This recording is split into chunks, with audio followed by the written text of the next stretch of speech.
Hallo und herzlich willkommen zu Tag 4 meines Vlogmas im Podcast über Stricken. Ich bin Ilona, ich bin Strickerin und Übersetzerin und wohne in der Stadt, die es nicht gibt, in Bielefeld. Ja, und heute geht es weiter mit dem Vlogmas. Ich bilde mir ja ein, ich habe jetzt eine sehr steile Lernkurve gelernt in den ersten 3 Tagen. Mein erstes Vlogmas-Video war irgendwie über 20 Minuten, das zweite war 40 Minuten und das dritte war 17 oder 18 Minuten oder sowas gestern, obwohl ich 6 Stunden unterwegs war. Also ich bilde mir ein, ich habe es jetzt drauf. Ach ja, Tag 4 habe ich ganz vergessen. Tag 4, ein wunderschönes Kärtchen von Lani Wendole, einem Handwerbe-Mini-Unternehmen aus Italien. Ja, wir machen es heute relativ knapp. Ich werde meine 3 Adventskalender auspacken. Den vierten darf ich heute nicht auspacken. Und ich zeige, was ich bereits angeschlagen habe aus einem der Adventskalender, beziehungsweise aus dem Garn eines der Adventskalender. Und so als Info vorab, wenn ihr jetzt nicht zum ersten Mal dabei seid, dann habt ihr ja vielleicht mitbekommen, dass ich in der vorletzten oder in der letzten regulären Podcast-Folge euch um Hilfe gebeten habe wegen des monogamen Strickens. Und zwar hatte ich 3 Projekte vorgeschlagen und habe euch gebeten, dafür zu stimmen oder für eins davon zu stimmen, dass ich dann halt schwerpunktmäßig zu Ende stricke. Ich habe es fertig gestrickt. Ich habe mein First Impression Dress, also mein Kleid, das aus meiner Anleitung für die First Impression Blaues Plain entstanden ist, zu Ende gestrickt und gestern sogar ausgeführt. Ich hatte das nämlich an, als ich gestern zur Bohaians gefahren bin und ja, das ist auch irgendwo auf einem der Fotos, aber ich habe das Foto nicht geteilt, weil ich mir selber auf dem Foto nicht gefalle. Ich finde Videos viel ja, realitätsbezogener. Auf den Fotos sind irgendwie immer, oder nicht immer, aber manchmal so Momente festgehalten, die einem selber nicht gefallen. Aber naja, so ist es. Ich darf ja frei entscheiden, welche Fotos hier in dem Podcast bzw. im Vlogmas gezeigt werden. Das war das Vorgeplänkel. Das Hauptgeplänkel jetzt mit den Adventskalendern. Zuerst packen wir den Adventskalender von Sakami Yarns aus. Ich versuche das mal ganz leise zu machen. So, das erste, das vierte meine ich, das vierte Türchen, das ist das hier. Das ist so süß, wie sie da drin liegen, so zusammengekauert, die armen Mini-Stränglein. Das ist echt schön. Ja, das ist wieder eine meiner Lieblingsfärbungen. Und ich zeige auch direkt, ich habe aus diesem Adventskalender was angeschlagen. Vielleicht könnt ihr schon vermuten, was das ist. Das ist nämlich der Desperate Housewife Cardigan von Melanie Berg. Ja. Und ich habe noch nicht sehr viel gestrickt. Ich habe als Hauptgarn dieses hier genommen. Jetzt habe ich doch wieder, ach nee, die Banderole ist hier. Das ist ein schottisches, soweit ich weiß, non-Superwash behandeltes, also nicht Superwash behandeltes Garn von Rennie Handknits. Super Soft Kaschmir 4-Ply, also vierfädiges Garn in der Stärke 215 Meter auf 50 Gramm. Und der Inhalt ist 87,5% Wolle und 12,5% Kaschmir. Und das soll nach dem Waschen ziemlich stark aufgehen. Ich habe die Maschenprobe gemacht und gewaschen und die ist tatsächlich, obwohl ich sie nicht seriös gewaschen habe, ist sie schon fühliger geworden. Das hat mir sehr gut gefallen. Deswegen habe ich das als Hauptfarbe und den Adventskalender von Sakami halt als Streifenfarben sozusagen, also als Nebenfarben oder als Kontrastfarben. So, und das ist jetzt das, was ich habe. Ich versuche das mal schön zu machen. Das ist eine echt interessante Konstruktion, was Zunahmen angeht. Ich versuche das jetzt sogar anzuziehen sozusagen, dass man das vielleicht so ein bisschen besser sehen kann. Gut, jetzt mein Cardigan, den ich anhabe, ist natürlich ein bisschen leuchtender, aber man sieht das, glaube ich, ganz gut. Also das ist die Hauptfarbe. Das war Tag 1, dann kommen 2 Reihen in der Hauptfarbe wieder, dann kommt Tag 2 und so wird es weitergehen.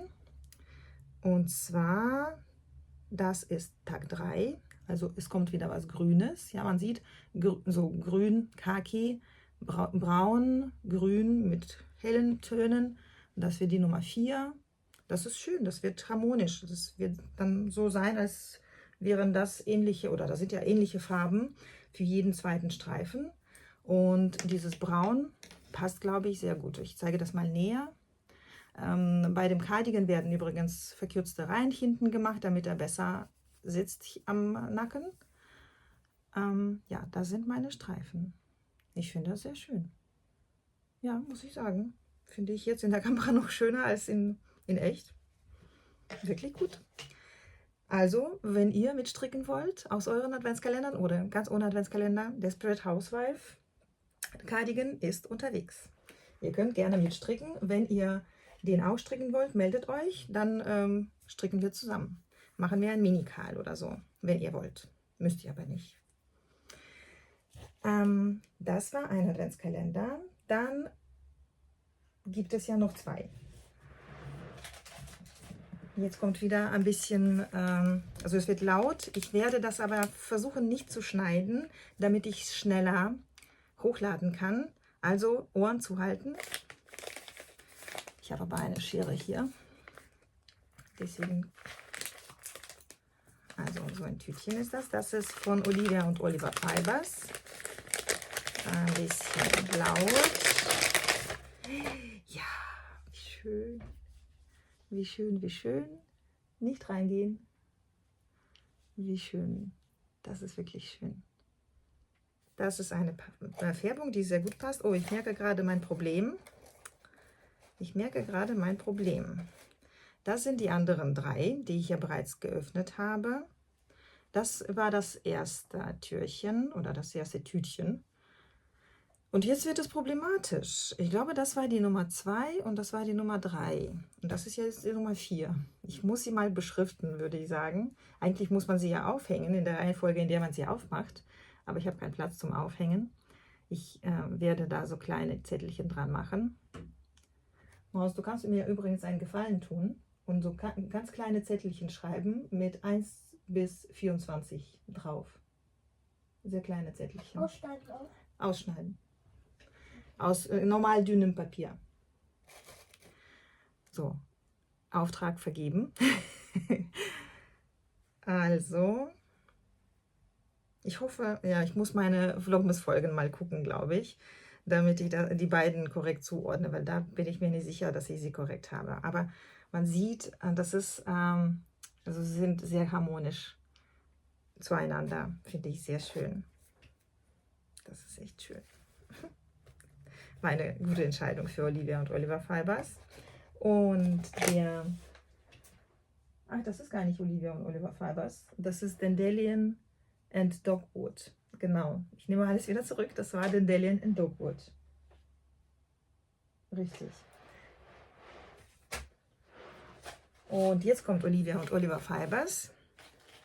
Hier muss ich auch gleich gucken. So, das ist also das Tütchen von Olivia und Oliver Fibers. Jetzt wird es wieder ein bisschen laut.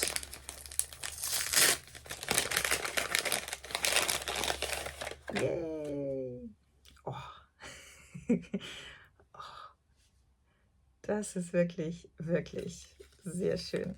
Und das Rezept ist Glazed Orange. Also glasierte Orangen. Wirklich cool. Richtig schön. Das mache ich mal. Das werde ich machen. Und die ersten 3 sind, also das war die Nummer 1, habe ich ja gewickelt. Und dann wird es schwierig. Aber ich glaube, das war so. Genau, das wird immer dunkler. Das ist, also müsste ein Fade werden. Ja, also das, ich weiß nicht, ob das die richtige, also das ist 1, 2, 3, 4. Ich hoffe, das ist quasi die logische Positionierung hier. So, da sind meine 3 Adventskalender heute. Und Dann habe ich noch zwei Projekte in Arbeit zu zeigen. Und dann wären wir für heute fertig. Ich muss nämlich noch arbeiten. Ich schaffe es sonst heute nicht und habe auch noch einen Termin. Deswegen dachte ich, nehme zwischendurch auf und danach arbeite ich wieder. Und dann wird es schon dunkel. Ja, ich wollte zeigen, ich habe ja vorgestern über mein Shop-Update gesprochen, dass ich neue Garne da eingefügt habe. Die sind jetzt alle online, bis auf The Croft in dieser Lavendelfarbe. Die Stränge habe ich nämlich für mich behalten. Ich muss mal gerade meine Beleuchtung vorne starten.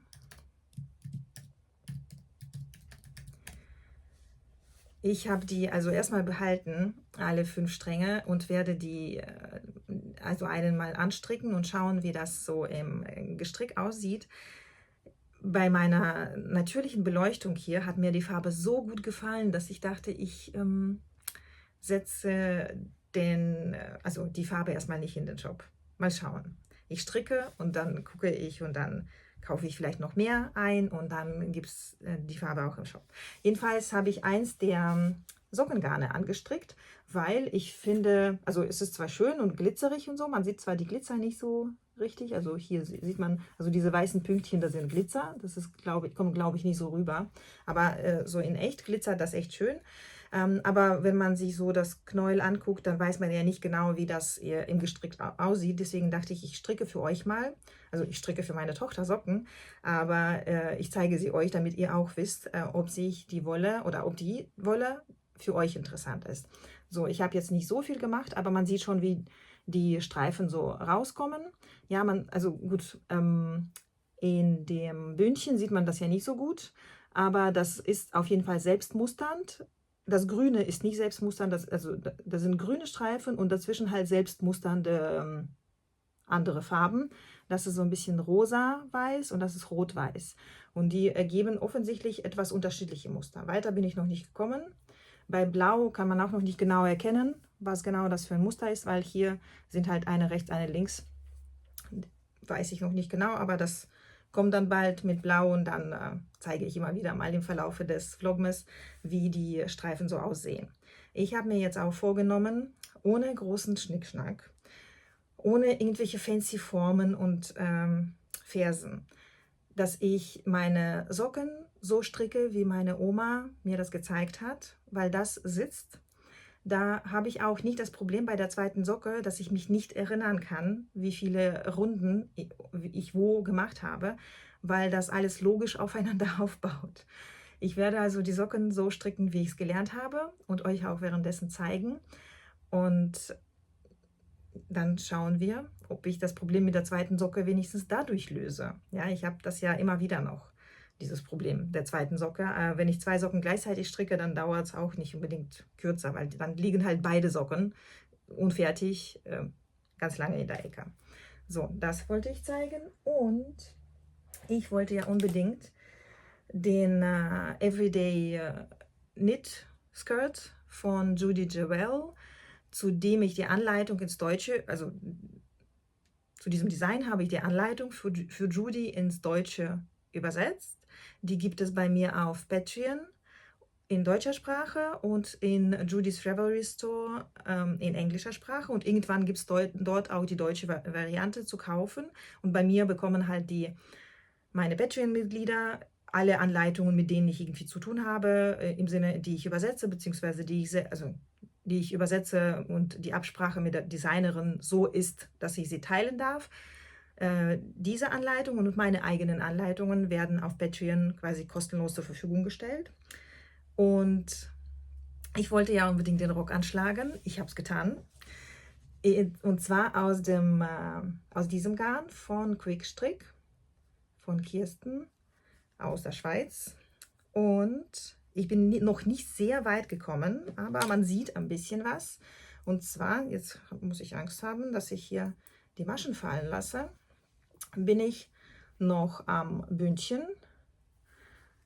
Und zwar habe ich quasi die Hälfte des Bündchens gestrickt, dann kommt eine linke Reihe Runde, damit man das Bündchen umschlagen kann.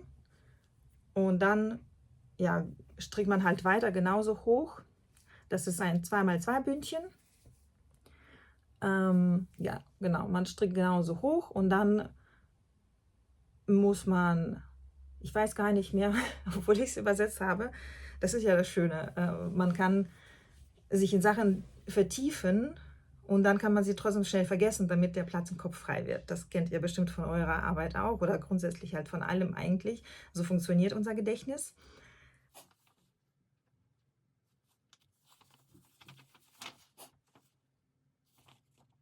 In der Anleitung steht das, dass man den gesamten Rock zu Ende strickt und dann das Bündchen umschlägt und zusammennäht und dadurch einen Tunnelzug bildet und dann halt das Gummiband da einzieht und festnäht oder so, irgendwie sowas.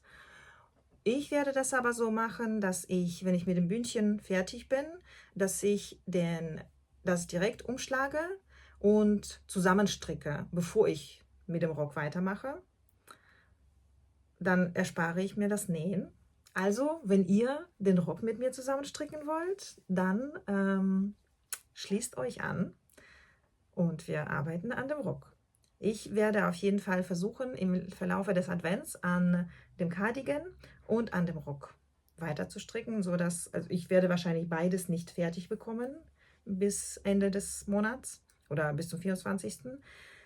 Aber ist ja nicht schlimm, ist ja kein Wettbewerb, beziehungsweise auch kein Rennen hier. Worüber ich mir auf jeden Fall nur Gedanken machen muss im Verlauf des Advents, ist natürlich, was ich an Weihnachten anschlage. Ja, also ich will meinen Christmas Cast-On irgendwie auch besonders feierlich gestalten und ich würde auch gerne in der Silvesternacht was anschlagen oder Neujahrs-Cast-On, also Neujahrsanschlag-Projekt. Schwierig, schwierig. Ja, aber zu Weihnachten oder für Weihnachten muss ich mir auf jeden Fall was überlegen. Genau. Ich glaube, wir sind für heute fertig. Also ich muss jetzt das Video doch bearbeiten. Ich wollte das ja vermeiden, aber es hat nicht funktioniert. Es gab Störungen. Aber gut. In jedem Fall hoffe ich, dass ihr einen schönen Wochenstart hattet, dass ihr nicht zu müde seid und dass ihr einfach nur eine schöne Adventszeit habt. Wir sehen uns morgen wieder. Tschüss.